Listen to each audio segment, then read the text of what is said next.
Guadalcanal, the beginning. This, then, is the story of Guadalcanal and of Bougainville and the Solomon Islands in the Southwest Pacific. We had few men and little equipment in those dark days, but we took the beaches and held them by sheer courage and determination. Here's what I mean. Well, the situation was pretty rough. Things hadn't gone off quite to schedule. We met a lot more opposition than we thought we would have. And when I got ashore with my boys, why, there practically wasn't any beachhead. We had to make our own with the bayonet and with our hand grenades. Sir, I understand that you also had saw one of your men wrestling with a Jap officer and took over from there. How did that occur? We were creeping up on a pillbox that was holding up our line. At Guadalcanal, the enemy was more than the Jap. It was the unknown, and it was the jungle. Listen to a Marine who made this broadcast from there. I saw men whose eyes were weary orbits of flaming hatred. I saw men whose arms swung but little, arms held in place by the weight of a pack, filled with nothing but food and ammunition. I saw men who lifted feet automatically, even in those occasional spots which were not covered with rocks and trees. I saw men whose only satisfaction, whose only joy was in hating. I saw men who were deathly tired, and yet who were ready and able to deal death as dispassionately as a Monte Carlo dealer. I saw each man as a unit, a man and a rifle. A man and a rifle who knew each other as no two men ever have known each other. I saw men who would shoot with the form of Vandalia ski champions, men who would go home with all the turkeys at any county fair.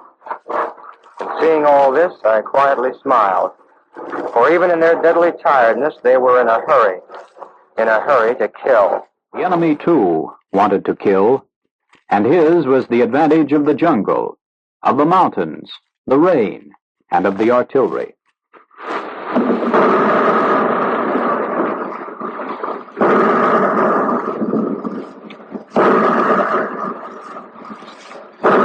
The entire Allied beachhead is operating under blackout conditions. Not a single light is visible. Jap shells continue to fall intermittently, and if it were not for the clouds, we know by experience that we could see the Jap guns firing from their mountainside position.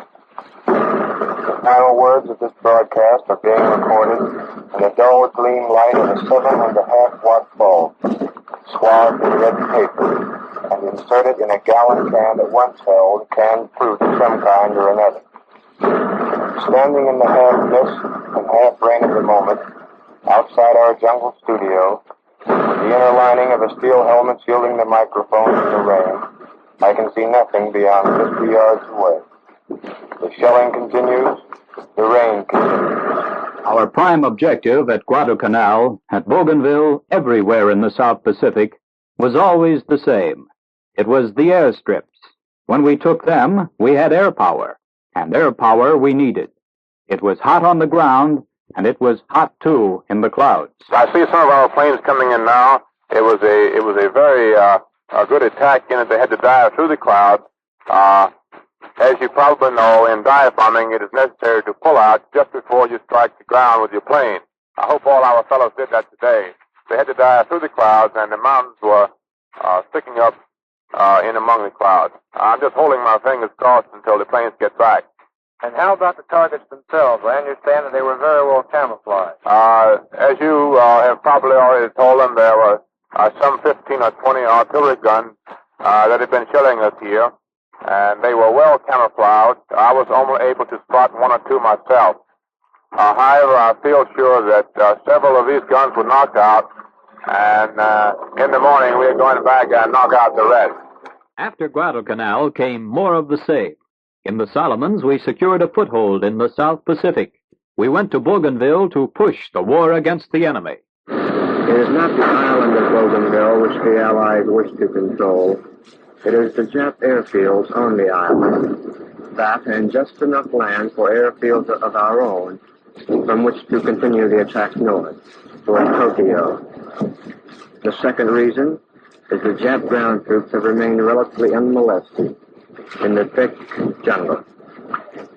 Adage number 1 in the South Pacific, you know, is that one must beat the jungle before one beats the Japs.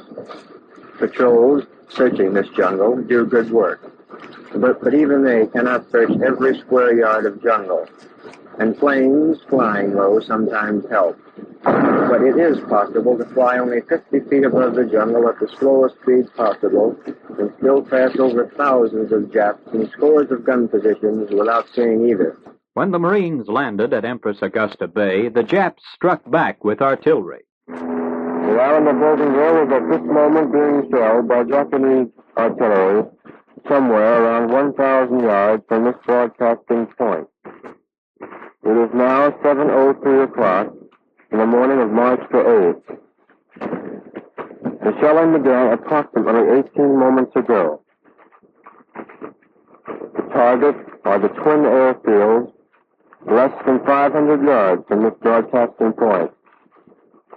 Marine and Navy fighter planes are at this moment taking off of the field. We cannot see from here where the shells are landing or what effect they are having. But a pall of smoke, not a large one, is visible in the distance. Something has been hit. Enemy artillery harassed our movements, but we slashed ahead through the dense jungle. The enemy hit back from the skies, and still we advanced. As I speak, we can see the shrapnel bursting very near the Japanese plane, which had just come over this area. We can barely see the white line that distinguish the plane.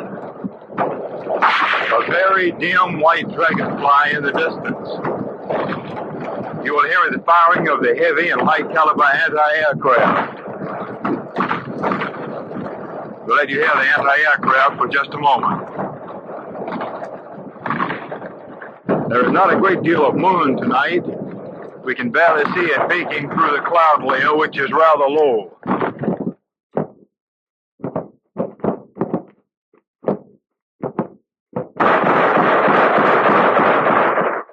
Much of Bougainville was a repetition of Guadalcanal, except now we had more men and equipment, and we were on the offensive. From this bomber field, the Marine Corps and Navy sent wave upon wave of torpedo and dive bombers against the enemy stronghold of Naval on New Britain Island, some 200 miles away, and against the Japanese positions here on Bougainville.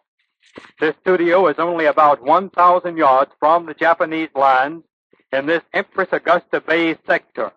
The going was tough and the fighting was hard, but we took and kept all of Bougainville we wanted. The stage was set now for the next thrust against the enemy.